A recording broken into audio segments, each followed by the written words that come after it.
baie welkom by die Huis van Gebed. Vanmiddag, ons het vir Hardus Fourie en Mandy Fourie hierso vandag. Hulle het laas keer in die gees getrou. Ja, broer. En hallo broer Eddie. Hi broer. Ja. En die Here het dit op my hart gelê dat hulle moet vandag hulle getuienis vertel. En ons gaan die getuienis saam met die geestelike troue vir julle op 'n video sit. Wow. Op 'n getuienis video sit. Amen. So broer Hardus, jy kan maar voortgaan en jou getuienis vir ons vertel, soos die Here jou lei. Dis reg broer, dankie. Dankie. Ja, ek wil net sê, ek gee eer aan die Here vir dit wat hy gedoen het. En ja. So as 'n kind was daar was altyd 'n leemte binne my gewees, het gevoel soos 'n groot gat wat ek nooit gevul kon kry nie. En as 'n kind het ek baie dinge begin doen. Ek het begin rook op 'n baie jong ouderdom. Ek het begin porn kyk. Ek het vriende gemaak wat ek nooit moes maak nie. En so het ek stelselmatig begin goedjies in hierdie gat gooi, maar ek kon dit nooit volmaak nie. En my lewe het so aangehou en dit het regtig tot op 'n punt gekom waar ek begin sukkel het en ek begin vasgevang raak het binne in al die sonde wat ek begin toelaat het in my lewe. En ja, ek en Mandy het op 'n punt gekom waar dinge regtig baie sleg begin tussen my en haar raak het, as gevolg van al hierdie verslawing wat my vasgehou het. Ek het op universiteit toe hierdie middel ontdek wat alles beter maak. En ek weet nie of julle almal van dit weet nie, maar dis Dagga. En ja, is Dagga. Nee, regtig. Maar ek het dit begin rook en dit het tydelike relief gebring. Dit veral wanneer jy begin met dit laat jou lekker voel en jy lag en al daai depressie en al daai seer en al daai leemte wat ek gehad het weggegaan. Maar die probleem wat gebeur het is dat Mandy het nie daarvan gehou nie. En ek het dit begin wegsteek van haar af. En ek het hierdie leuen begin lewe van ek moes hierdie twee lewens lewe.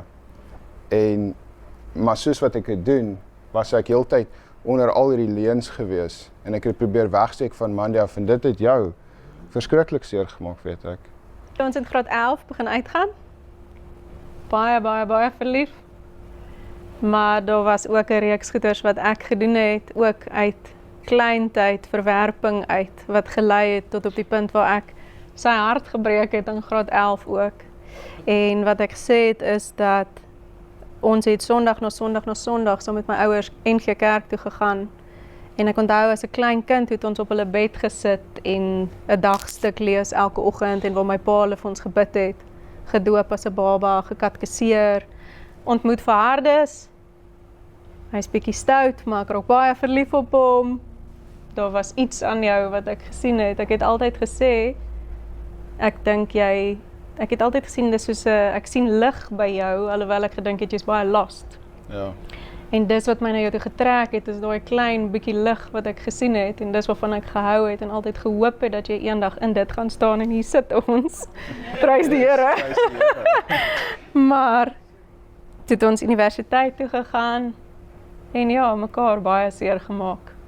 En as gevolg van die verslawing het baie leuns ingekom en nog meer verwerping opgebou. Jo, nee, dit was rowwe tye.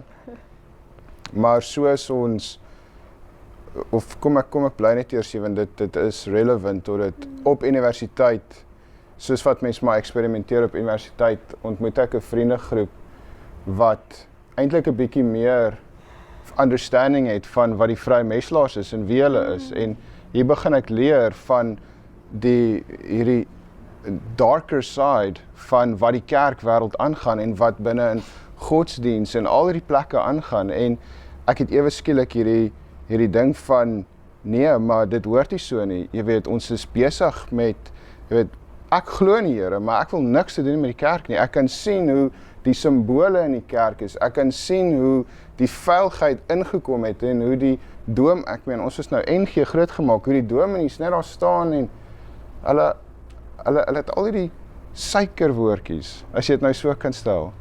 En ja, so dit was vir my nogal se ding gewees, want ek het toe dadelik teen dit geskop en sê, ek sal nie weer my voet in 'n kerk sit nie, ek sal nie gaan nie.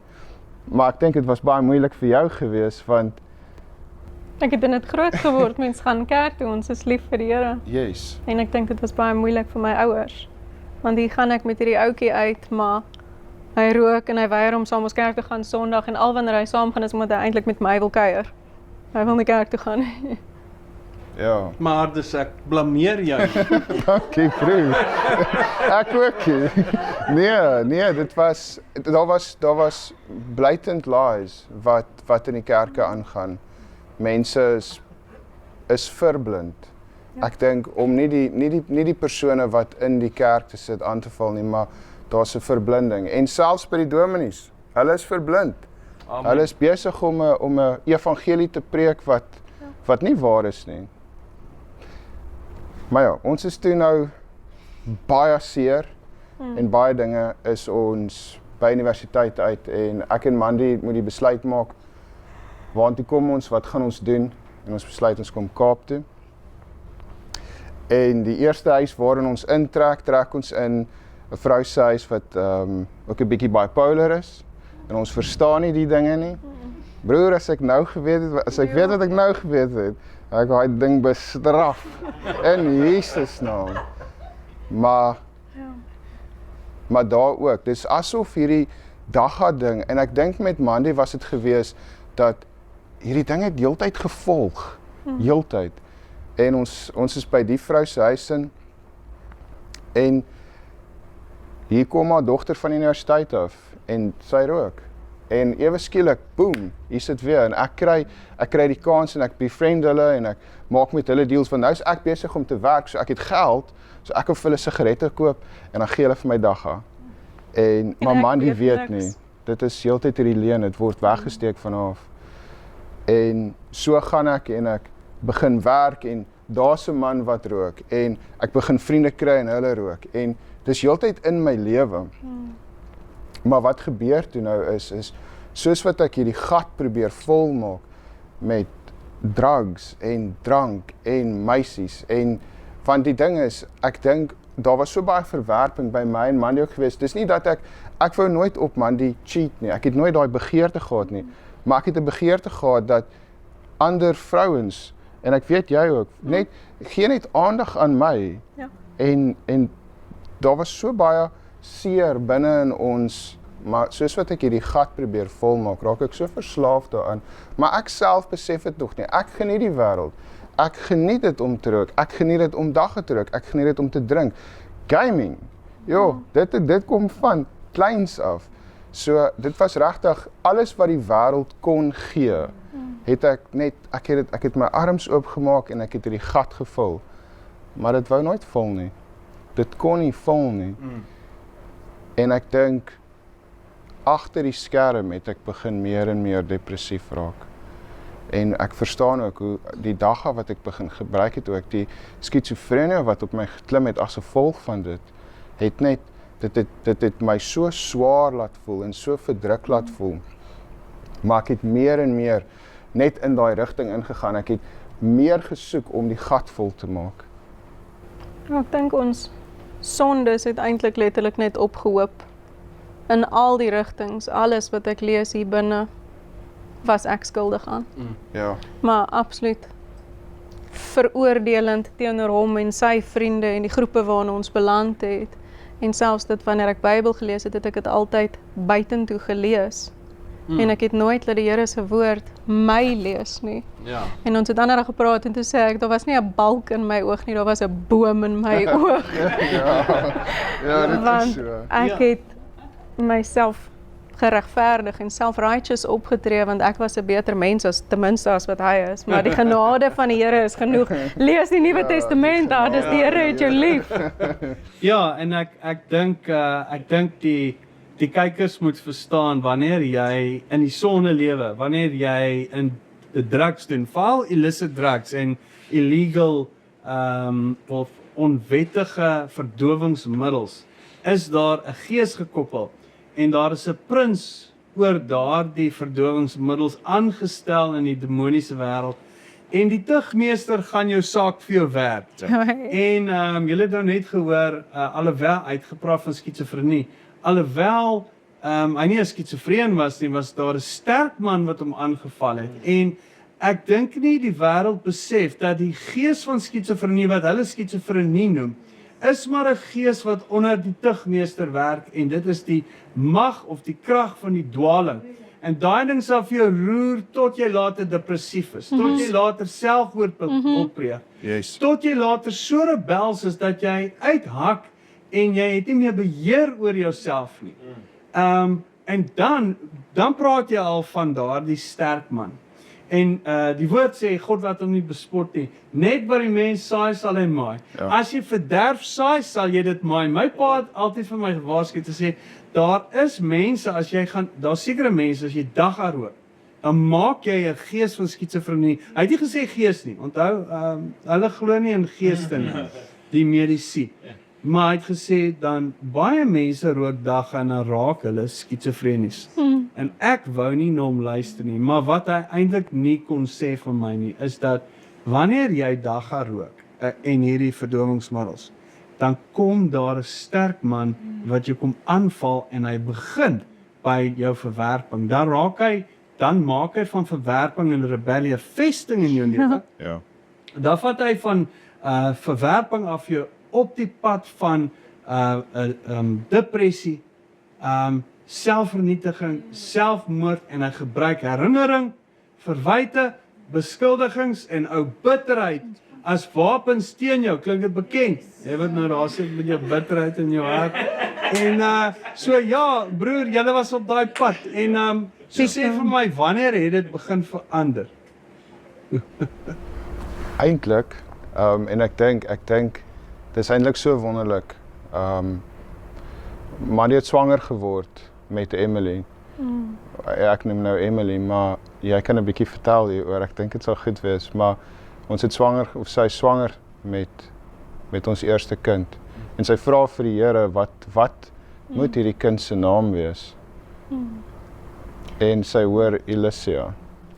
Ek het gebid en vir die Here gesê, ek wil nie net nog 'n mens in die wêreld inbring omdat ons 'n mens wil hê nie. Net as die Here 'n doel het vir hierdie mensie, dat hy dan vir ons 'n kind sal skenk. Want ons praat nou baie oor hoe rof dit gegaan het en hoe absoluut gebroken ons huwelik was, maar in dit alles was ons heeltyd verskriklik lief vir mekaar ten spyte van dit alles. En toe gee die Here vir ons 'n kind. En hy maak eintlik in dit 'n covenant met ons en hy sê, haar naam is Elysia. Ek het dit net gedroom en gesien.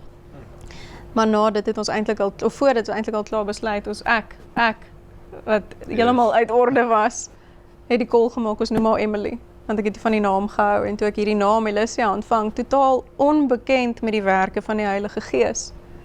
Toe kan ek ook nie glo dit is werklik die Here of nie, en ek het ook nie geweet wat die naam beteken nie. En 2 jaar terug, gelei deur die Here en jy wat 'n skrif met ons niggie gedeel het en 'n hele reeks goed vir die Here gedoen het, kom dit uit. Elysia beteken consecrated and set apart for a special purpose for the Lord. Wow, sure. En toe tref dit my wat daai ongehoorsaamheid en ongeloof van my gedoen het om haar te beroof eintlik van die naam wat die Here vir haar gekies het. En sy is nou 6 en sy sê, julle noem my Elysia. Julle noem my die naam wat die Here Jesus vir my gegee het. So almal van julle is baie welkom om haar dit te noem. Sy wil dit regtig genoem word, want op haar ouderdom verstaan sy en glo sy dit. En die Here het daai leemte by my kom vul, wat uit al die verwerping gekom het deur om vir my deur genade 'n kind te gee in al die eensaamheid wat my kom vertroos het. En wat hy gebruik het om my te oortuig daarvan dat ek nie naweek na naweek na naweek saam kan gaan na die braai toe en saam drink en saam deelneem aan al die sondes, terwyl ek eintlik daar sit en hulle oordeel en vies is vir wat hulle aan hom doen nie. Min het ek geweet, dis hy wat eintlik dit maar wil doen, en ek wat dit ook vrywilliglik saam doen. En te danke aan haar geboorte het ek, so seer soos wat dit was, onttrek uit die vriendekring uit. En gesê, ek gaan nie meer aan dieselfde juk trek nie. Nog ongered, Ja. maar ek wou nie meer dit hê nie, want ek het gevoel, ek wil nie dit vir ons kind hê nie. En ek dink dit, ons kom nou by dit wat broer nou vra, van die oomblik toe sy onttrek, was dit, het dinge vir my begin verander, want toe begin ek vra, maar is ek regtig 'n slegte persoon? Is ek die bad guy? Ek wil net my lewe geniet, ek maak niemand seer nie, en ek het ewe skielik het so begin raak, so wat toe begin gebeur het is dat ek en Mandy het so, en dit was omtrent 'n 3 jaar proses gewees, waar dit net elke dag erger geraak het, tot op die laaste jaar, en die laaste jaar, sy het ook gevind by die Here, dat sy moet nou laat gaan, sy moet my los, sy moet nie probeer my red nie, sy moet oorgee aan die Here, en hy het vir jou gesê, jy moet vir my 'n jaar lank bid. Ek het vergeet daarvan, ja. Ek het ervaar, die Here sê, bid vir jou man vir 'n jaar. Ek dink, 'n jaar, Here? Moet ek 'n jaar lank bid? Ons voorganger het 12 jaar gebid vir haar man. Ja, en in daai jaar was dit my ergste jaar, want toe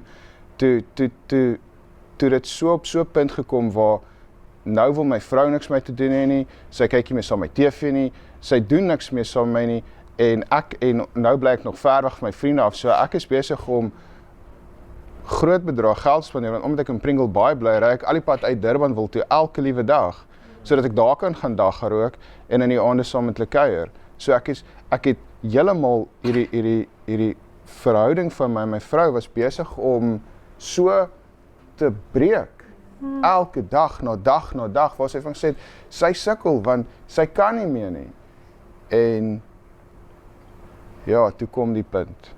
En ek tel die Bybel op. En ek het soveel keer al voor dit, op skool het ek al, tel die Bybel op en ek begin my Genesis en ek werk deur, maar ek kom nooit op daai punt waar ek net vashou nie. En dit doen ek oor en oor en oor, maar die keer tel ek die Bybel op en ek begin by die Nuwe Testament en ek begin daar waar Jesus is. Halleluja. Ja, Amen. Toe verander het. baie. En hier begin ek lees en ek begin verstaan wie hy was en ek begin sien hoe hy geloop het op hierdie aarde en die persoon en ek verstaan net dat Mandy, ek gaan hel toe. Ek sê, ek het vir een keer een van my vriende, ek sit nog by hom en hy is 'n man wat ook NG Kerk, ek kyk vir hom, ek sê, luister, ek gaan hel toe. Ek dink hy skrik so groot, hy sê vir my, hoor hierso, kom jy net saam met my kerk toe. Ek sê vir hom, onthou jy daai dag? Ons gaan saam die man kerk toe. Paasfees. Ja. Dis die Paasfeesdiens. Ja, dis in Paasfees, ons gaan saam kerk toe. Ek stap hier stap die Paas, daar's die kerk. My mond hang oop. Deel eiers uit. Ek sê vir hom, jy's net so verlore. Die dominee daarom ook 'n paas eier gekry. Broer, die dominee is toe nou nie, ek weet nie wat hy is nie, maar hy en 'n man sit voor en hulle is besig om oor een of ander iets te debatteer en hy kom op 'n punt en hy sê, okay julle, ek weet, kan julle my net 5 minute gee, ek wil net gou oor die Bybel uit lees, dan is ons weer terug by die lekker dinge. Ek sê toe vir hom, jy's net so verlore soos ek. Ons almal gaan hel toe en ewe skielik begin ek vir Mandy sê en Mandy sê vir my, nee, glo net in Jesus, hy's genadig. Ek sê man, Hy sê jou vergewe. ek sê ons gaan almal hel toe, sy sê en dit het op so 'n punt begin drukkerig raak van nou sê ek's nou al deur die Gospels. Ek sien goed, jy kan nie sondig nie. Jesus sê elke keer, moet nou nie meer sondig nie. Amen. Elke keer. En ek begin sien, hy wys hier vir my, los alles, volg my. Amen. En die tekens, broer, vertel gou 'n bietjie jy vir jou male. Ja. Vertel van Markus 16. Ek gaan nou, broer.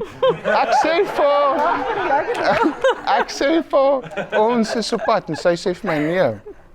Maar nou het ek al die Gospels gelees en ek wil dit eintlik graag lees hier, so ek het dit oopgemaak hier want ek lees toe nou raak hier in Markus en dit pla my verskriklik, maar ek lees en hy sê en hy het vir hulle gesê, gaan die hele wêreld in en verkondig die evangelie aan die ganse mensdom.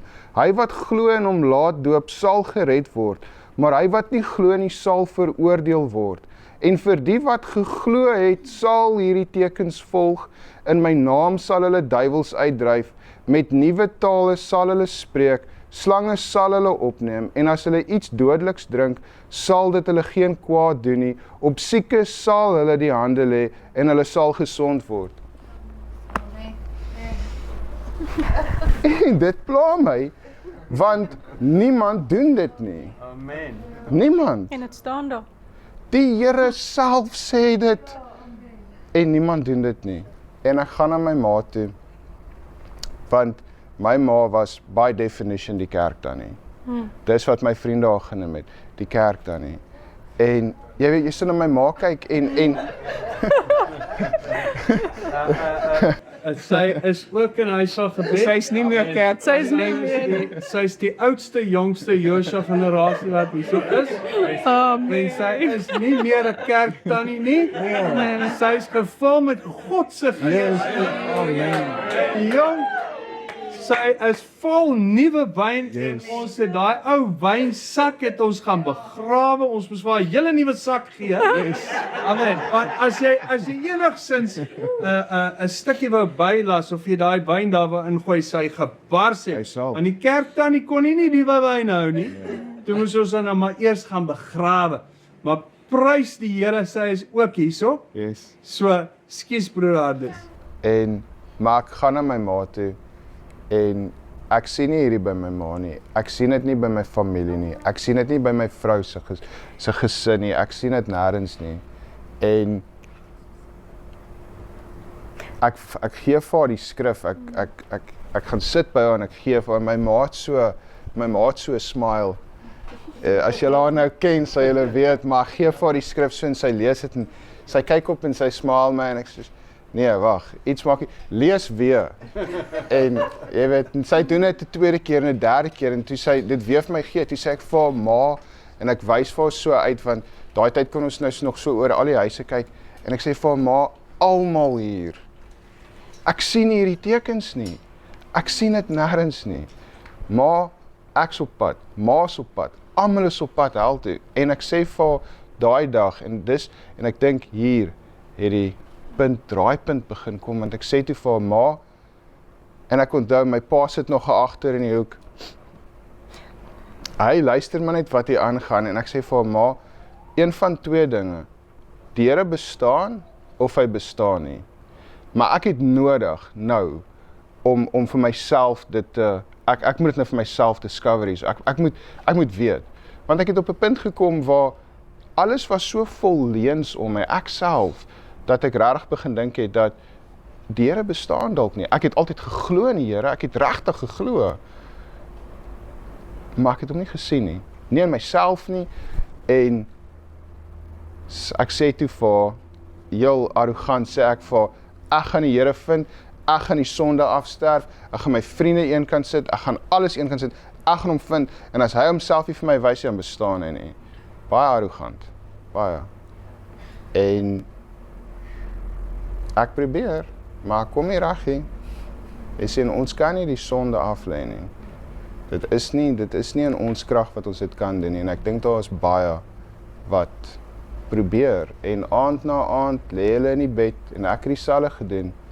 Want toe begin ek bid, Here, help my, want ek kan nie ophou Sondag nie, ek kon nie die dagga los nie, ek kon nie die drank los nie, ek kon nie die porn los nie, ek kon dit nie los nie. En om vir julle te vertel hoe erg dit regtig was, is, ek het vir 'n jaar lank, in die oggend het ek opgestaan, en ek het gerook, en ek het aangehou rook, met die leuns, tot aan die einde van die dag en gaan slaap, en na 'n punt gekom waar, ek wou dit nou los, en ek het dit weggegooi, en dan rook ek weer, en dan gooi ek dit weg, en dan rook ek weer, en elke punt wat ek kom, en daar kom 'n dag, en ek staan voor die skuifdeur, en ons het twee sulke groot honde gehad, En groot honde het baie poef. En hulle het so 'n poefsak wat ek vol, ek het die erf skoon gemaak en ek dink toe, weet jy, surely as ek dit daarin gooi, dan is ek ten minste klaar vir vandag. As dit net vandag kan wees. En ek gooi dit toe daarin. En 'n halfuur later, toe rook ek.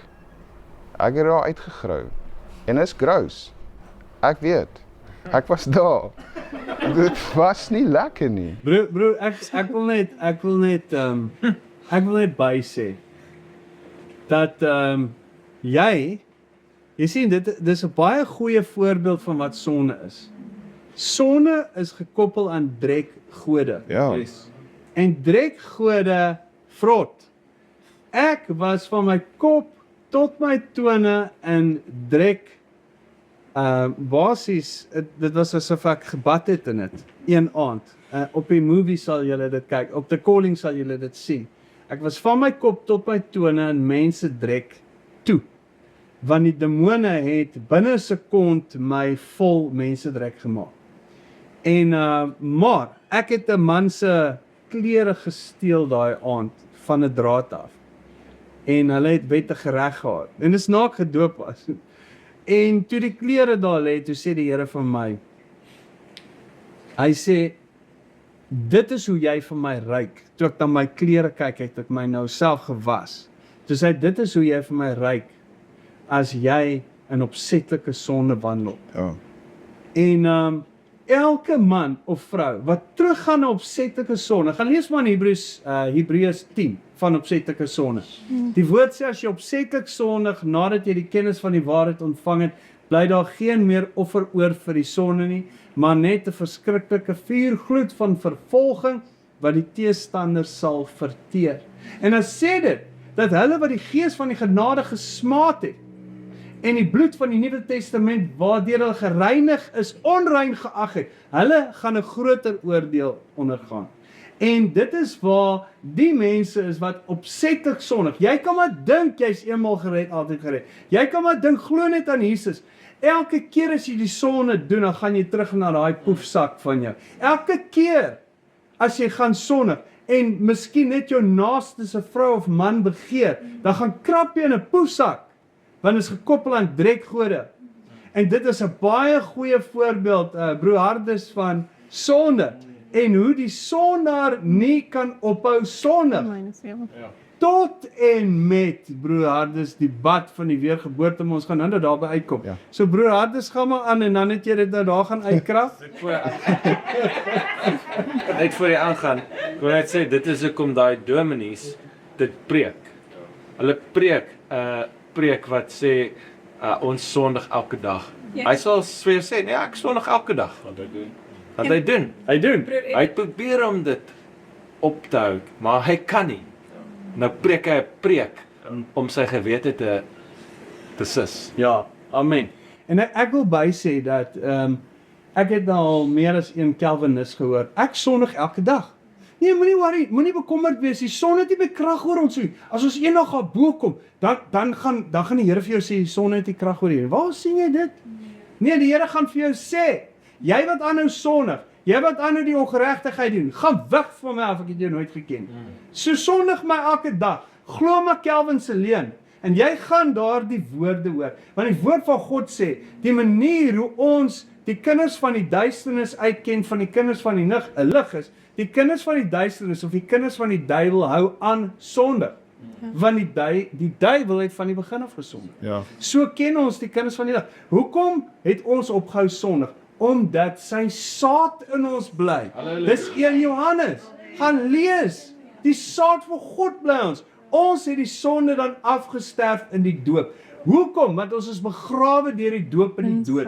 En ons het die sonde afgesterf. Dis hoekom hulle nie kan ophou nie, want hulle is nie gedoop nie, broer. Ja. Hulle het 'n Babyloniese christening ontvang en hulle wil stry en skop teen die doop. Maar dit is hoe ons alle geregtigheid vervul.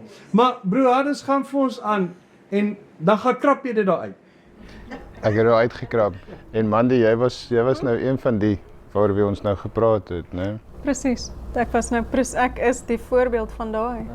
En ek dink dit kom baie keer voor asof ons hard praat teenoor die kerkwêreld, maar dit is so hartseer verblinding van self-righteousness, van mense wat glo dat hulle geregverdig staan voor die Here. Maar as hulle voor hom verskyn in die hemel, dan gaan hulle met 'n skok besef, hulle het geen geregtigheid aan nie, hulle is naak en beklaanswaardig. Want ek het geglo dat ek glo, maar ek het elke liewe dag gesondig, en my sonde het anders gelyk as jou sonde. Want ek was deurtrek met bitterheid. Ek was vol verwyte. Ek was vol beskuldigings. Ek was vol selfregverdiging en oordeel. Prys die Here uit ons daar kom uithaal, want anders was ek in vir 'n baie groot verrassing. Ja. Want ek het geglo, eendag, presies soos wat broer Jan nou sê, eendag sal die Here my vergewe, want hy het vir ons almal se sondes gesterf. Halleluja, die Here is so liefdevol. En nadat ons bekeer het en die evangelie in vol gehoor het, lees ek in hierdie woord, jy moet ophou sondig, wees heilig, want ek is heilig. En dit klap my onderste bo. Want dit het ek in geen NG Kerk ooit gehoor nie. En ek is jammer vir die mense wat nog daar vasgevang sit, want ek het dit nie geweet nie. Wees heilig, ek kan nie heilig wees nie. Ja, ons kan, want sy Gees is in ons. En hy maak ons heilig. Amen. Na die weergeboorte, laat ons dit vergeet. Ja, dat is goed wat jy moet doen. In die kerk, Nee. of enige van hierdie godsdienstige kerke En nie. dit is wat ons wil verkondig aan mense, en hulle ervaar dit as oordeel. Jy sien, jy het net gesê dat dit klink asof ons hard praat teen die kerkwêreld, maar ons doen nie, ons praat teen daai leuen. Want hulle wat daar so sit en preek, is besig om mense in die afgrond in te lei. Amen. En ons kan nie stil bly nie. Ons kan nie hierso sit en shame of. Ons moet dit aanspreek. Ja. Amen. En vir hulle klink dit soos oordeel, maar dit is nie. Want dit is nie woord. Amen. En broer Hardus, waar het dit toe nou 'n draaipunt na die lig toe gekom? So daai dag het dit vir my baie duidelik geword dat ek kan dit nie los nie. Ek kan dit regtig nie los nie, en ek begin toe bid na die Here en net sê dat ek het op 'n punt gekom waar as hy my nie hier kom uithaal nie, dan is ek verlore. En dit het baie ernstig begin raak. En ek het in Romeine 7 raak gelees, daar waar Paulus praat van, jy weet, hy wil dit nie meer doen nie, maar hy doen dit. En as hy dit nou doen, dan is dit nie hy wat dit wil doen nie, maar dit is die sonde in hom wat dit besig is om te doen. En ek lees dit, maar die trane begin my by afloop, en ek soos, dis ek daai, en ek vra vir die Here, ek het hulp nodig, ek het nou hulp nodig. En Mandy en my ma was na mense toe gewees, hier in Somerset, was hulle na mense toe gewees, wat bid vir jou, daar's 'n intercessor, maar hulle sê toe vir my, gaan na hierdie man toe, hy's goed, gaan hoor by hom, hy hoor by die Here. En ek ry toe die dag, en onthou ek is nou, ek kan nie die dag gaan los nie, so ek ry die dag, en ek het hierdie internal fight met myself, want ek wil nie rook hier, veral nie nou as ek dalk die Here gaan ontmoet vandag nie. Yes. So ek ry daarin, en ek sê, ek gaan nie rook nie, maar ja, ek stap toe baie hoog by daai man se kantoor in. Ek het gedink die oomblik as hy daai deur oopmaak, gaan die Here my net daar laat dood neerval. Maar hy het nie. En die man vra toe vir my, hy kry niks nie, maar hy wil wel weet, onttrek ek myself? En ek sê toe vir hom, 100% onttrek ek myself, want elke dominee en pastoor daar buite is besig om 'n leuen te verkondig. Hulle werk vir die duiwel. En hier gaan ek op 'n rant aan van die Vrye Meslaers, en toe ek klaar is, toe sit die man, hy sê, hy wil net namens elke dominee en elke pastoor net om verskoning vra, hy self ook ene. Ek sê toe vir hom, ek sê toe vir hom, jy weet, dis nie persoonlik nie, maar dit is hoe ek voel. Dit is die navorsing, dit is wat ek gaan sien het. Maar hy sê toe vir my, gaan sit net in 'n kerk. Ek onthou, en nou is ek so negatief vir die kerk, ek gaan daai dag, gaan ek met my visplakkies, 'n kort oefenbroekie en so wit T-shirt, stap ek daar by die kerk in, maar daar was iets anders gewees. Daar was iets wat ek nog nie gehoor het nie. Ewe skielik begin ek 'n preek hoor wat reg klink. Dis iets wat ek wil hoor. Maar en ek gaan die volgende Sondag weer. En ek is besig om oor te gee en ek wil so graag die Here ervaar. Ek is nog steeds op hierdie journey van bestaan die Here. Ek wil hom hê. En ek hoor en dit is nie audibly nie, maar ek verstaan dit net ewe skielik. As jy wil vrygemaak word, confess dit teenoor die een wie jy dit doen. En daar was baie om te confess en daar was jare se leuns, 12 jaar wat ek net solidly gejok het oor alles en ek sê in myself, maar ek gaan al verloor. En dit is net wie ek verstaan, confess teenoor haar. En ek onthou ons was nog op Clarence Drive op pad huis toe en ek sê toe vir Mandy en ek vlak het alles oop en ek glo die Here was so genadig met my gewees en hy het vir my 'n tydjie gegee want die oomblik toe ek dit sê, toe stap ek by die huis in, ek gooi die dagga weg, ek gooi die sigarette weg, ek kyk nie weer porn nie, ek raak nie aan een van hierdie dinge nie, ek het nie 'n begeerte nie. En ek sê 'n tydjie want daar's iets wat moet gebeur. Ons moet volgens die skrif, volgens die woord moet dit plaasvind en sal dit plaasvind. En broer, ek onthou, toe ek nog daar was, toe kom broer na my toe, broer Philip was ook saam. Toe het julle nog nooit ontmoet nie? Nog nooit nie. Broer kyk my so in die oë, toe hy kyk my so, ek staan teen die muur. En broer trek so teen my bors en sê, daai ding, hier binne, wat jy so plans, gaan jou help. En nie lank daarna nie, toe bevind ek myself al by julle op die bank en ek ontvang die evangelie. En dit was 'n geveg gewees, want ek was vasgemaak gewees. Ja, ek was vasgemaak gewees. Jan, ek dink mense besef nie dat wanneer 'n mens op verdowingsmiddels is en so verslaaf is, die versleiering en die verblinding wat die duiwel bring in so 'n persoon, dat ons dit letterlik moes veg vir seker 2-3 ure, 2 na 3 ure, waar ek vir Lana moes sê, luister, jy moet gaan veg. Ek kom nêrens met hardes nie, dit was soos 'n muur waarteen jy praat, dat sy gaan veg, totdat die duiwels platgeslaan is, totdat die evangelie kan deurbreek, totdat die lig van Jesus Christus, wat die evangelie is, wat die beeld van God is, op broer Hardes kon skyn. En toe dit skyn, toe kon ons vir Hardes gaan doop.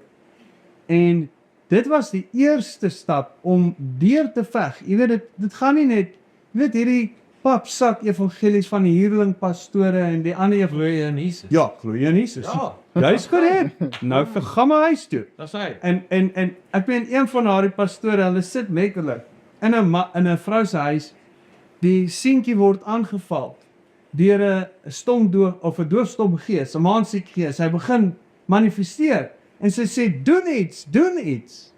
En weet jy wat sê die pastoor? Gee aan die duiwel geen eer nie. Weet jy hoekom? Want hy's bang.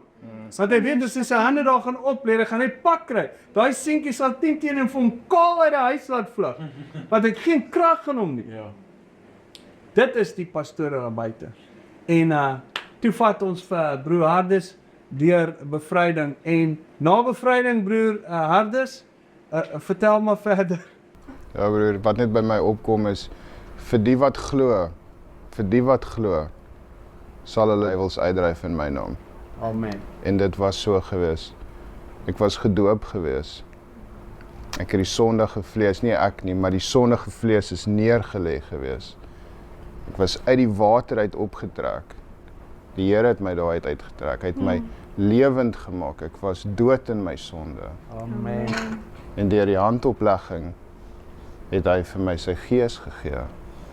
En is ek geregverdig deur hom. En glo ek nou dat ek verkondig met my mond die Here Jesus Christus. Ek glo aan hom, ek glo hy het opgestaan. En het jy die sonde afgesterf, broer Harder? Die sonde is afgesterf. En het die tekens gevolg? Die tekens volg. Hulle volg. En sussie Mandy sê gege vir my.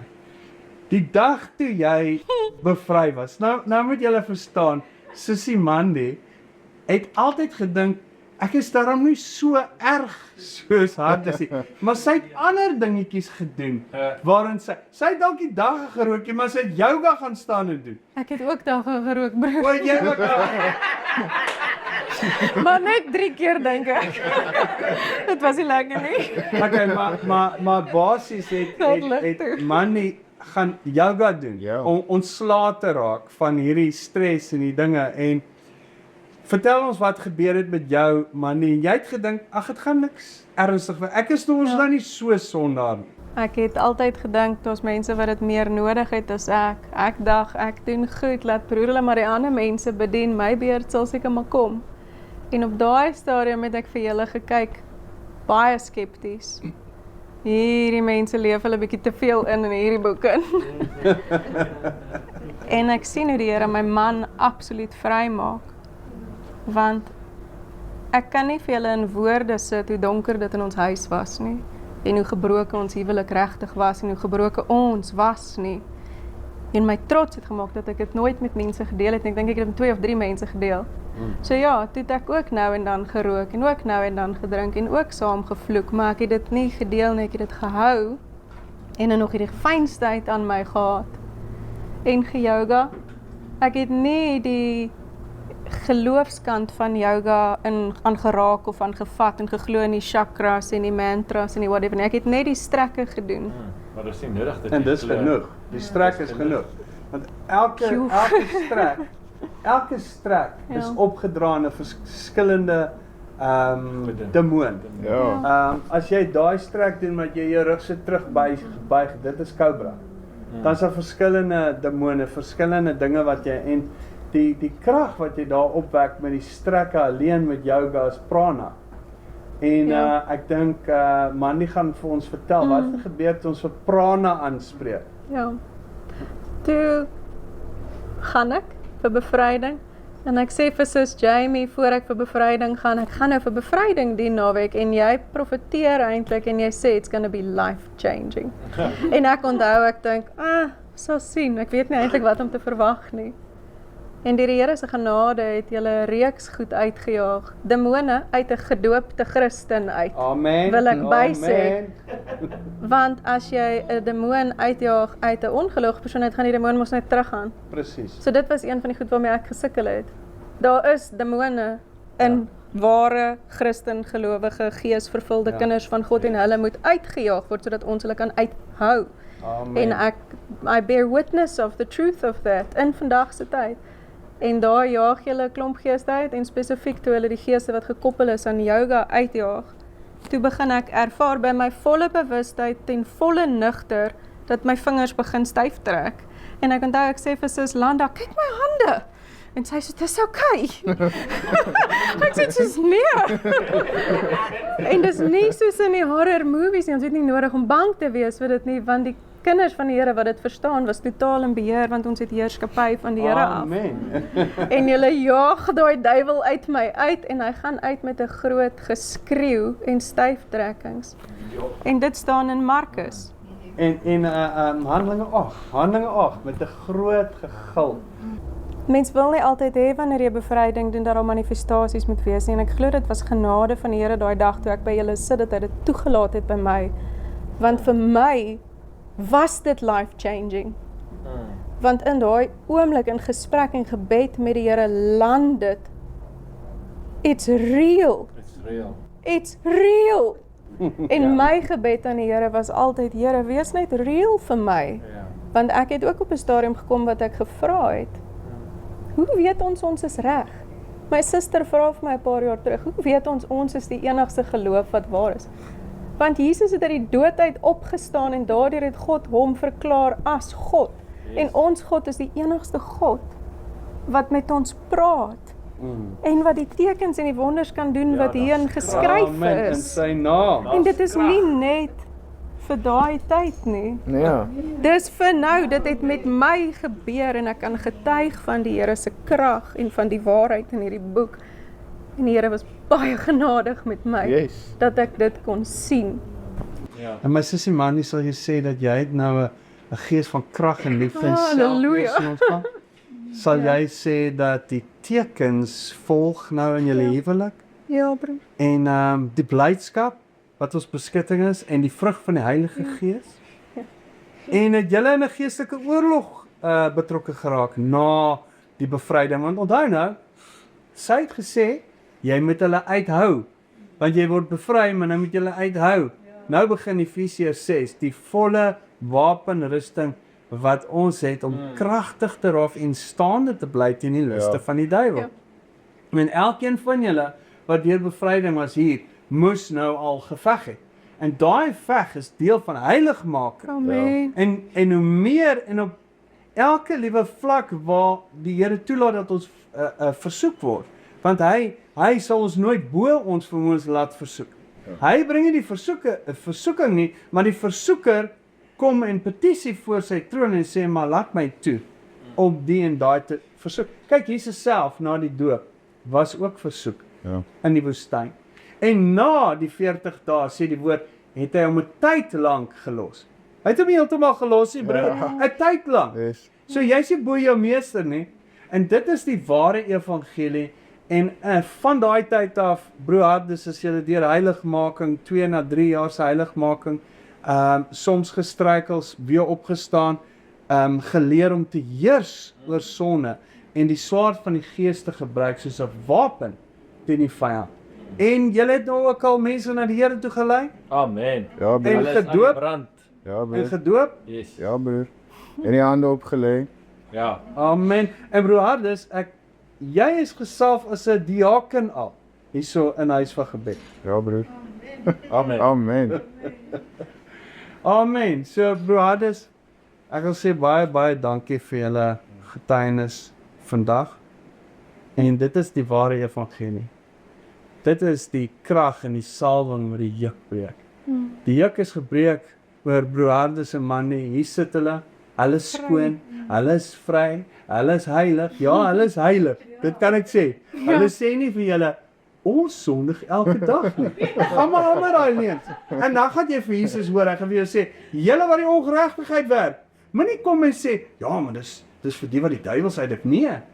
Hulle het gesê, het ons nie al hierdie goeders gedoen in die naam, kragte en geprofeteer en groot tekens en duiwels uitgedryf. Toe sê hy vir hulle, gaan weg van my, julle werkers van ongeregtigheid. Yes. Ek het julle nooit geken nie. In 'n ander plek sê hy net, gaan weg van my af, julle wat die sonde doen. Ek het julle nooit geken nie. En dit is die probleem met daardie evangelie daar buite, broer Hardes. Hulle gaan begrawe jou nie. En as hulle jou wel gaan doop leef verkeerd, hulle doop jou in die naam van die Vader, die Seun en Heilige Gees. Opdrag en Handelinge, wat was die naam? Jesus het gekom. Hy het gesê, ek het gekom in my Vader se naam. Maar julle neem my nie aan. Toe sê hy sal die Heilige Gees stuur en hy gaan vir julle in die volle waarheid lei. Toe sê hy gaan doop hulle in die naam van die Vader, die Seun, die Heilige Gees. Maar julle kan dit nog nie dra nou die volle waarheid. So wanneer die Heilige Gees gekom het, gaan hy julle nie volle waarheid. Hulle kon nie verstaan dit is God self wat voor hulle staan nie. Hulle kon nie verstaan dat die naam van Jesus is die naam van God bo alle name. Want hy het gekom in sy Vader se naam. En toe die Heilige Gees kom, wat sy Gees is, Romeine 8, die Gees van Christus en die volle waarheid, toe gee hy ons die naam. Doop hulle in die naam van Jesus Christus tot vergifnis van sondes. En julle sal die gawe van die Heilige Gees ontvang. En dit is die probleem in die kerke vandag, broer. Yes. Dis die waarheid. Daar is ook vir ons gesê, deur verskeie mense wat ons nou al bedien het, hulle het nie nodig om die tekens te sien om te glo nie. Hulle verstaan dat party mense het nodig om die tekens te sien. Ja, mens sien, dit is nou juist daai wat alleen verkondig, want Jesus Jesus se woord kan nie gebreek word nie. Nee. Jesus kan nie lieg nie. Jesus se woord is ja en amen. Jesus se woord kan nie gebreek word. Soos hy gesê het, vir die wat geglo het, sal jy die tekens volg. Dan moet jy maar weet, hoekom volg dit nie by jou nie? Maar broer, ons leef in 'n tyd nou wat daai tekens vinnig gaan nodig het. En vir die wat volhard op hierdie pad, hierdie huis van gebed, almal wat hier so sit, wat volhard en wie se families nou nog so sit en sê, nee man, hulle gaan, dis net 'n phase, jy gaan sien. Hulle is 'n bietjie ekstreem nou, weet, dit gebeur maar. Ja, As hulle hulle het nou vir Jesus gevind, dis good for them. Laat hulle maar so 'n bietjie, jy weet, hulle gaan nie afkoel nie. Hulle gaan volhard op hierdie pad. Yes. Amen. En een van die dae gaan daai wat so ongeloof was, hardloop na Josef toe. Amen. Amen. Broer. Amen. Ek het nou die ander dag vir 'n meisie gesê, sy het gesien hoe ons is. Sy kan dit amper nie verstaan nie, want ons hou nie op smile nie. Ons het hierdie krag wanneer ons liefhet. Ons het 'n krag in ons. En sy word gekonfronteer met dit. En ek sê vir haar, jy sê in jou hart, hierdie mense is te. Ek sê het nog niks gesien nie. Ons is baie meer as te. Baie meer. Maar jy het nog niks gesien nie. Ja. Broer, te is te min. Te is te min. Ja. We are on fire for Jesus. Hallelujah. We are on fire. We are sold out for you. We are sold out. Yes. We're running a race. Ja, ons doen. Yes. En julle broer, sal jy wat sê? You're sold out for Jesus. 100%. 100%. Ja, Want hy het hom aan ons openbaar. ja. Hy is lewend. Hy is lewend. Hy is. Hy het opgestaan. Amen. Ja. Amen. Ja. En op daai noot wil ek net sê dat ons gaan nou in julle troue ingaan, julle geestelike troue wat nou laas keer afgeneem is. En ek dink nie die kykers het nou al so iets gesien nie. Want jy weet, die troue in die wêreld is gebaseer en gaan om die bruidegom en die bruid. En is gesentreerd daar. Maar troue in die gees gaan oor Jesus. Yes. Jesus en ons is die bruid en hy is die bruidegom. Yes. Halleluja. Nee broer. Amen. Ek sê nou die dag, dit is so 'n wonderlike ding wat die Here vir ons gedoen het om vir die man 'n vrou te gee en daardeur kinders te gee. Want dit is die uitbeelding van God se liefde wat ons in ons huwelike as 'n man, as 'n priester, 'n ware man van God, een wat gevul is met die Heilige Gees. Nie 'n man wat dink hy's 'n man nie. Amen. Ek praat van God se beeld, gevul met sy Gees. Die uitoefening wat ons het om aan ons vrouens die liefde te gee wat Christus vir ons gee. En te heers in ons huise en oor ons kinders, ons te kroos. Dit is so groot goddelike eer wat die Here vir ons gegee het. Om ons vrouens en kinders lief te hê soos wat hy ons liefhet, om ons vrou lief te hê, 'n bruid as 'n bruidegom. En die Here het vir my een keer gesê ek moet eers 'n bruid vir hom word voor ek 'n bruidegom vir my vrou kan wees. Ja, ja. Ek het dit net so gekry en ek het dit verstaan. Dis ek nie hom liefhet met my hele hart, sou ek nooit my vrou kan lief hê soos wat hy my liefhet. Sy liefde vloei deur my na my vrou. Ek het met 'n vrou gepraat na die dag wat ook so 'n sterk Jezebel gees het en sy begin sê, jy weet, sy dra die broek en nou begin sy soos van ek sê vir weet jy wat, ek was maar 'n seentjie gewees voor ek die Here ontmoet het, maar nou is ek 'n man. En my vrou, sy was ook nie 'n vrou gewees nie, maar sy is nou 'n vrou. Amen. En hy het daar vir my teruggegee en hy het ons huwelik herstel. En ja, ons dank hom net daarvoor vir die genesing wat gekom het. Ek wil graag hê die gaste moet staan as die bruid inkom. Jy kan maar kom, Mandy. Ek staan nie by jou man. Ja. Ek wil net sê baie welkom aan almal hierso by Hardes en Mandy Fourie se geestelike troue. Dis snaaks julle dieselfde van, hè.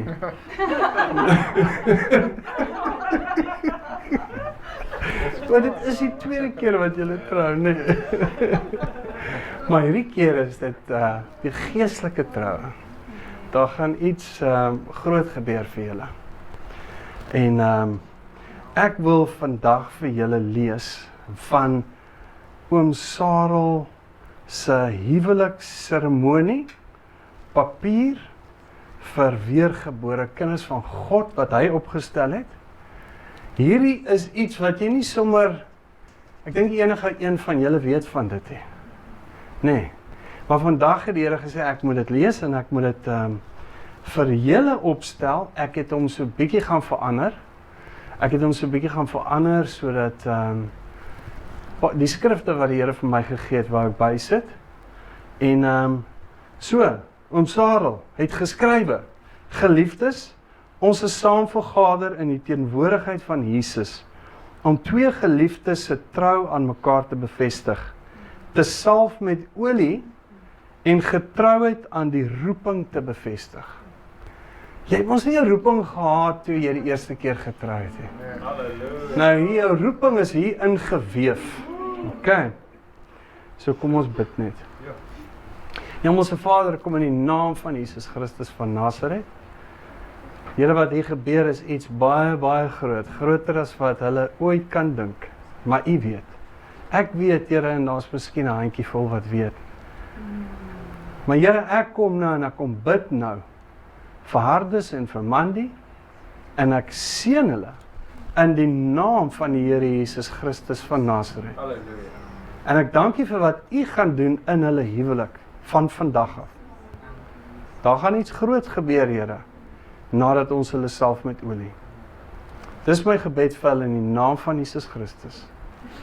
Ek wil die skriflesing doen vir julle in 1 Petrus 3 vers 1 tot 7.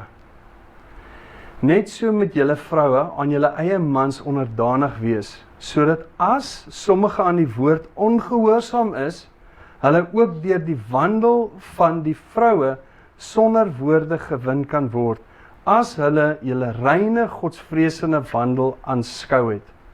Julle versiering moet nie uiterlik wees nie, haarvlegtery en omhang van goud en aantrek van klere nie. Dis man nie, ek weet jy het baie keer bekommerd gewees.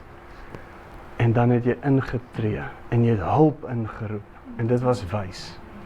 En een van daai skrifte was gewees Spreuke 31. Nou ek wou dit gelees het vir jou, want oom Sarel het dit eers ingesit, maar ek het dit eers uitgehaal, want dan sou dit te lank gewees het, want as ander skrif wat die Here vir my gegee het, spesifiek vandag vir julle.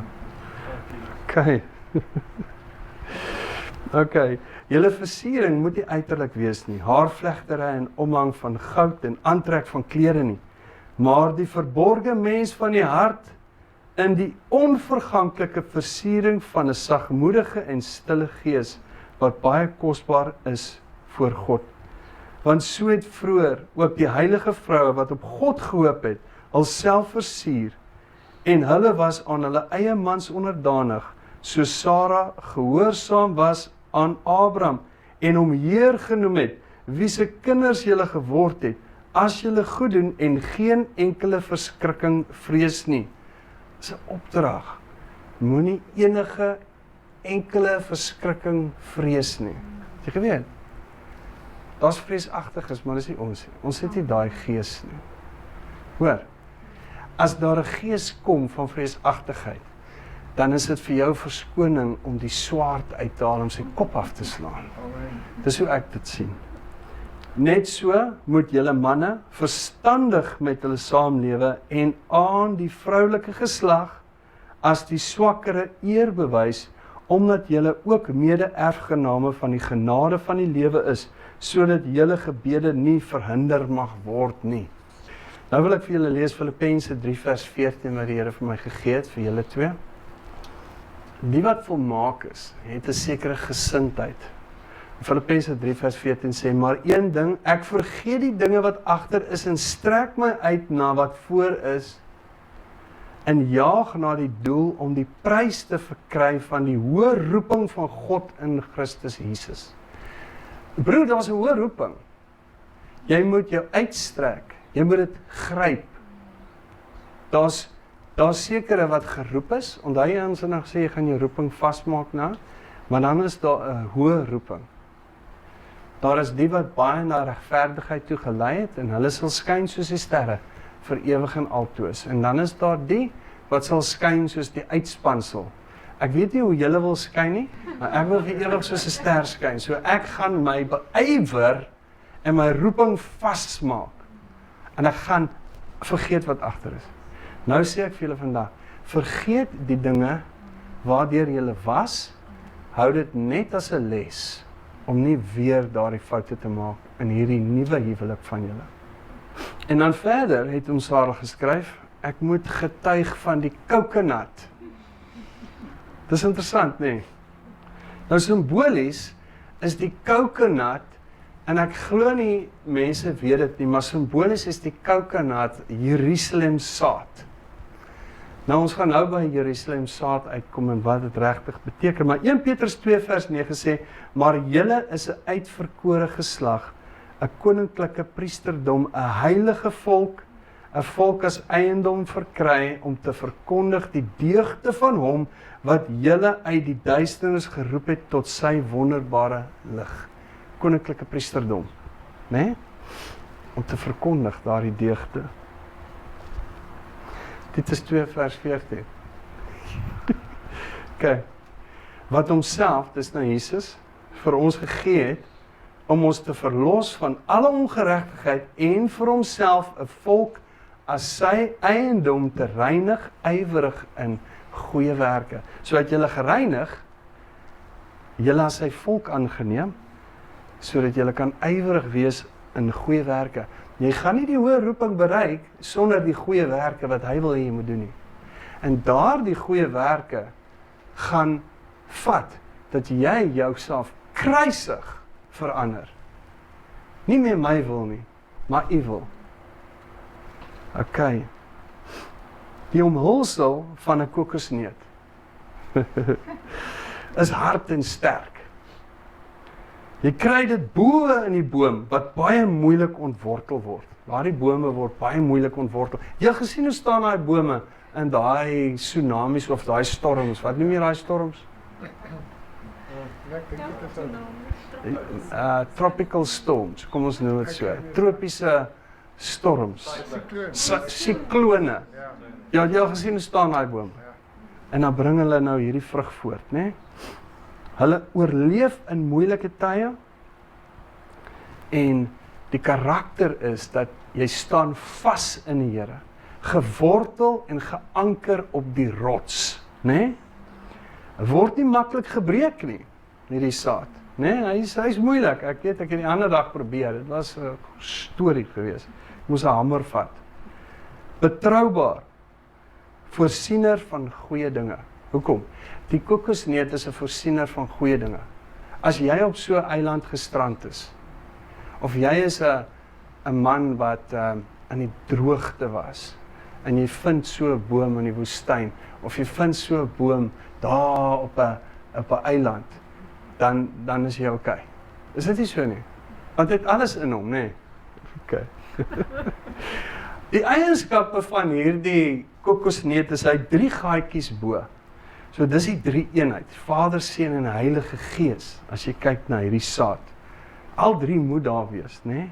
Hy het melk in hom, né? 1 Petrus 2 vers 2 sê, verlang sterk, soos pasgebore kindertjies, na die onvervalste melk van die woord, dat jy daardeur kan opgroei. Daar's ook water binne in daai melk, né? En dis die Heilige Gees.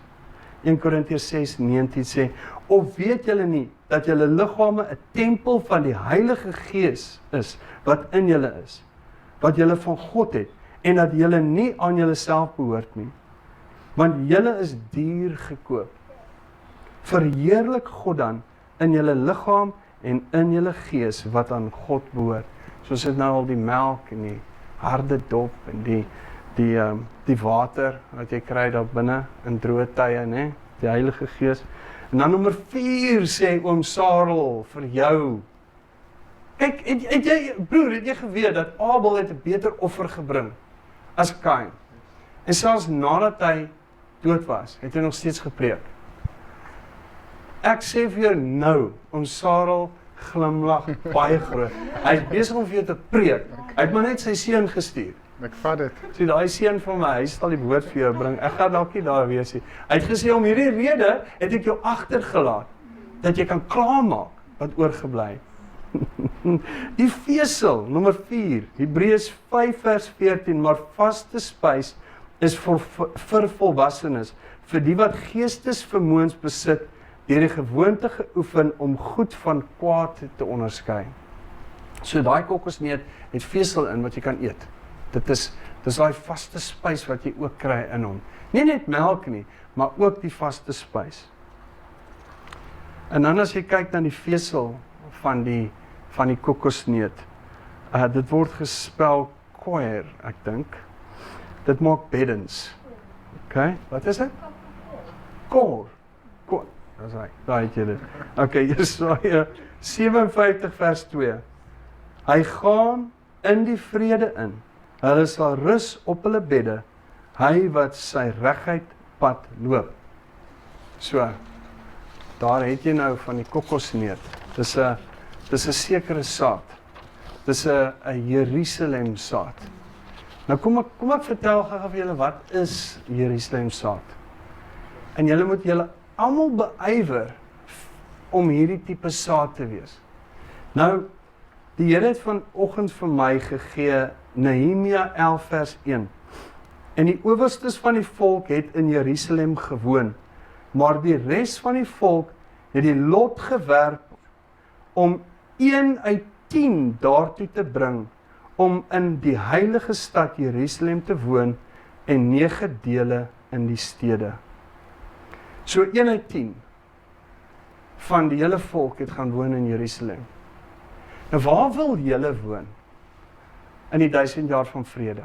Wil julle woon in die stede daar buite, of wil julle woon waar Jesus, so Salomo, heeldag in wysheid die nasies onderrig? Die Jerusalem saad is 'n spesiale saad. Dis 'n saad wat saam met Jesus in Jerusalem gaan wees en heers. Daar's baie min mense wat weet van Jerusalem saad. Julle moet julle beywer vir die hoë roeping.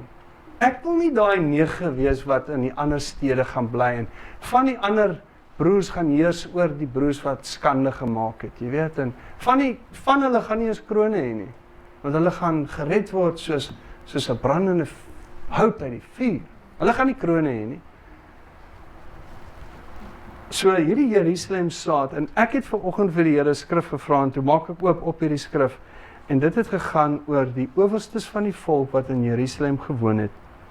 Maar die res van die volk het die lot gewerp om 1 uit 10 daartoe te bring om in die heilige stad Jerusalem te woon. En vers 2 sê, en die volk het al die manne geseën wat hulle vrywillig aangebied het om in Jerusalem te woon. Ek weet nie wat met die ander volk aangegaan het nie, maar ek sou graag daar wou woon. Maar okay, Jesus was nog nie daar nie, so. En dit is die hoofde van die provinsies wat in Jerusalem gewoon het. In die stede van Juda het hulle elkeen in sy besitting in hulle stede gewoon. Israeliete, die priesters en die leviete en die tempelbediendes en die kinders van die dienaars van Salomo. So nou wil ek vir julle sê, daar so in Jerusalem is daar priesters, daar's leviete, daar's tempelbediendes. Daar is mense wat heeldag gaan staan voor Jesus en hom gaan dien. Daar waar hy gaan preek of die nasies gaan lei. Hy gaan vir hulle, het jy geweet, hulle gaan die slip van 'n Jood vat en dan gaan hulle sê, maar ons wil saam met julle gaan na julle groot God. Want ons het gehoor God woon onder julle. Dan gaan hulle op 'n pad stap. Dan gaan hulle gaan stap, ons gaan vlieg. Okay? Ons gaan verheerlikte liggame hê. Ek weet nie of julle geweet het nie.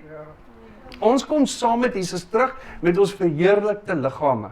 En ons gaan nie saam met hulle stap nie. Hy gaan dalk so my kleeds en sê, luister, daar's vir jou donkie. Ek gaan nou vlieg, maar ek ry nie met daai donkie nie, ek vlieg. As jy my mooi vra, sal ek jou dalk dra op my rug. Maar so daar gaan die Gog en die Magog wees wat oorgebly het na hierdie groot Armageddon en hulle gaan nog vleesmense wees, want Jesus het teruggekom om sy volk te verlos, jy sien? En maar dan gaan daar die wees wat bruid was, wat saam met hom terugkom. En dan gaan vriend van die bruid wees. Moenie vergeet nie. Dan gaan 'n bruilofsfees wees waar ons gaan by wees en ons gaan terugkom. Nou wil ek vir julle sê dat Nehemia 12 vers 1 net die volgende hoofstuk sê dit, en dit is die priesters en die leviete wat saam met Zerubabel, die seun van Sealtiel en Jesua opgetrek het. So Jesua, het ek gaan kyk, is Yeshua. Het jy geweet het nie? In Nehemia 12 vers 1 in die Hebreë teks word dit Yeshua gespel. En in die Afrikaans is dit Jesua. Baie naby, né, aan Yeshua. Dis Jesus, dit dui ook op Joshua wat beteken redder en verlosser.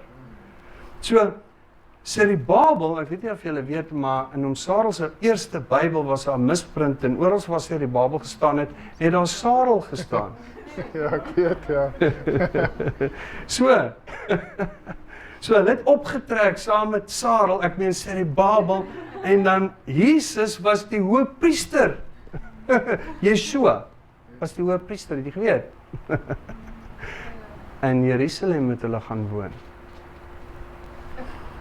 So, skrifgedeelte vir julle albei is Efesiërs 5 vers 22 en verder tot 28. Vroue, wees aan julle eie mans onderdanig, dis nou van Sarel af, soos aan die Here, want die man is die hoof van die vrou, soos Christus ook hoof is van die gemeente, en hy is die verlosser van die liggaam. Maar soos die gemeente aan Christus onderdanig is, so moet die vrou dit ook in alles aan hulle eie mans wees. Manne, julle moet julle eie vroue lief hê. Broer, bewapen jou met hierdie gedagte. Hoe lief moet jy vir haar wees? Soos Christus ook die gemeente lief gehad en homself daarvoor oorgegee het om dit te heilig. So jy gaan jouself oorgee in jou heiligmaking om jou vrou te heilig. Nadat hy dit gereinig het met die waterbad deur die woord, sodat hy die gemeente voor hom kon stel, verheerlik sonder vlek of rimpel of iets dergeliks, maar dat dit heilig en sonder gebrek sou wees. Nee, so moet jy wees teenoor jou vrou. Jy moet haar net wil heilig hê, sonder gebrek, sodat wanneer die Here kom, sy reg is. So behoort die mans hulle eie vroue lief te hê, soos hulle eie liggame. Wie sy eie vrou lief het, het homself lief. Aangesien, dis nou Sarel wat vir julle skryf, hoor. Dis my lekker om te lees. Dis voel hy is ook hierso. Aangesien julle die huwelik egtelik in herverbintenis wil voltrek, sal ons nou in die naam van die Here daartoe oorgaan. Mag die Here sy seën daaroor gebied en mag die voorhou van hierdie nuwe geestelike formulier vir julle en almal 'n aansporing en besieling of innerlike vuur en inspirasie wees tot die nakoming van die huweliksbeloftes. Die huwelik is deur die Here daar gestel toe hy aan die begin gesê het in Genesis 2 vers 18, dit is nie goed dat die mens alleen is nie. Ek sal vir hom iemand sy gelyke maak. Om so deur die Here verenig te wees, is 'n voorreg, 'n vreugde, dis genade en die goedheid van die Here. Tog bring dit groot verantwoordelikheid mee. Broer Hardes, ek kyk na jou, want jy is die priester. Die huwelik is 'n hegte eenheid tussen man en vrou, waar daar geen plek is vir 'n derde persoon nie. Die huwelik is dus heilig, 'n heilige instelling. Wees heilig, want ek is heilig. Wat erns, agting en respek van albei huweliksmaats eis. Soos die huwelik vir die gesin die samelewing, asook die kerk van Jesus Christus, tot seën en aanwins. Laastens, maar beslis nie die minste nie, maar baie belangrik, uitroepteken, sê oom Sarel. Bly binne daardie omhelsel van Gods woord en die gemeenskap van die Christus gelowiges. Dit is die kerk en sy gemeente. Daar is 'n groot verskil tussen die kerk daar buite en sy gemeente. Die ware kerk.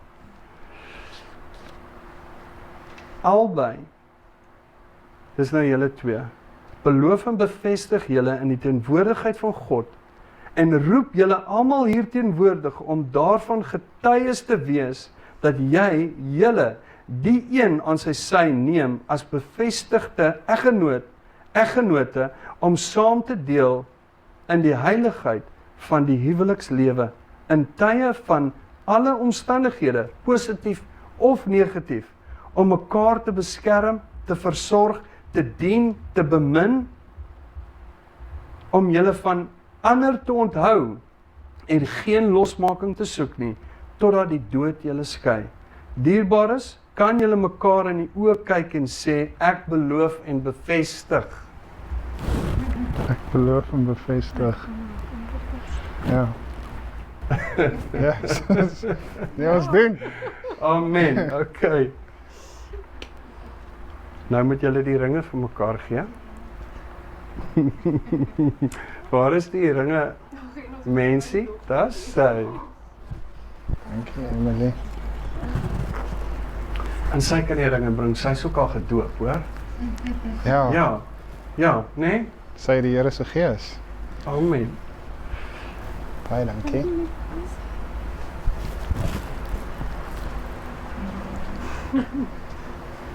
Kom, gaan op daai hand, nee. Ja, oké, maak dit vir jou.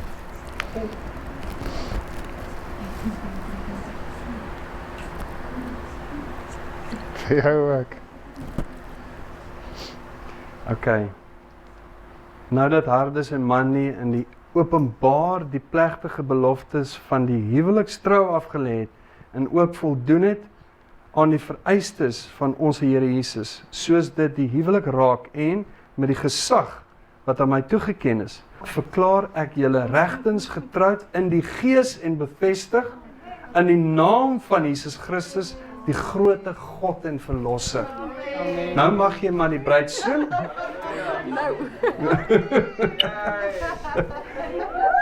Wat, ons is nog nie klaar nie. Ons is nog nie klaar nie. Hou nou eers hulle konfetti. Broer, kom hier so. En liefie, kom. Ons gaan julle nou salf. Ons het 'n groot pot hier so. Hier so, broer. Okay. Jy kan ook vir Hanna oplet. Here, ek salf nou vir Mandy in die naam van Jesus Christus van Nazareth. Jolanda, salf haar ook. En ek salf nou vir Hardes in die naam van Jesus Christus van Nazareth. En Here, met die autoriteit, gee my julle hande. Sit ek my hand met die salwingsolie op hulle. Met die autoriteit wat U vir my gegee het as koninklike priester en met die gesag wat U vir my gegee het. Kom seën ek hulle huwelik in die naam van Jesus die Nasareëner. Hulle word getrou in die gees, hulle is een van gees, hulle is een van sin, hulle is vasgemaak aan Jesus die Nasareëner. Sy gees om hulle en oor hulle. Ek maak hulle vas met die band van liefde in die naam van Jesus. Julle word vasgemaak in die band van liefde. En ek maak julle vas met die band van vrede. Wat die eenheid van die gees sal hou in julle huis nou. En ek breek elke vervloeking van die Satan oor julle lewe. Nou in die naam van Jesus. Julle is geseënd van julle kop tot julle tone. In die naam van die groote God, Jesus. Ja, dankie. Halleluja. Amen. Nou kan julle opstaan, broer. Amen.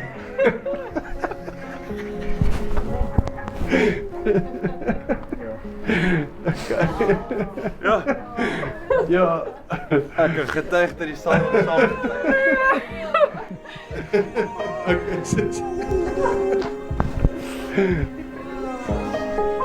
Okay.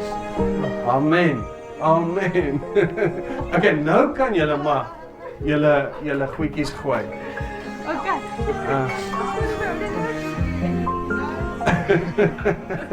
Wag, ek het ook so ietsie ek dink. Wow. That's right.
grace.